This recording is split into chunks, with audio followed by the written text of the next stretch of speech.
Primary school में बुनियादी सहूलियात मुयस्सर नहीं। स्कूल की हालत मखदूश होने के बायस मासूम नौनिहाल सख्त सर्दी में खुले आसमान तले तालीम हासिल करने पर मजबूर हैं। बच्चे सर्दी से बचने के लिए लकड़ियां जलाते हैं। मुतअद्दिद बच्चे बीमार पड़ गए हैं, जिसके बायस वालिदैन ने बच्चों को स्कूल भेजना बंद कर दिया है। अहले इलाका का कहना था कि स्कूल की इमारत 2010 के सैलाब में तबाह हो गई थी, जो ताहाल नहीं बन सकी। फ्लड में ये तबाह हुआ था, 6 साल हो गए ये खुले आसमान के नीचे चल रहा है।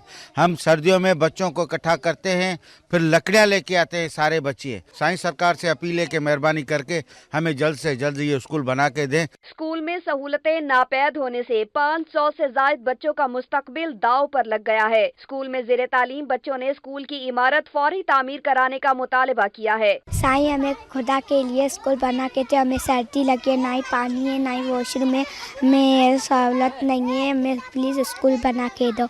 साईं सरकार ने तालीम को बेहतर बनाने के लिए इमरजेंसी भी लगा दी, मगर उसके बावजूद बच्चे खुले आसमान तले बैठकर तालीम हासिल करने पर मजबूर हैं। अहले इलाका, उसातिज़ा और बच्चों ने बुनियादी सहूलियात फराहम करने का मुतालबा किया।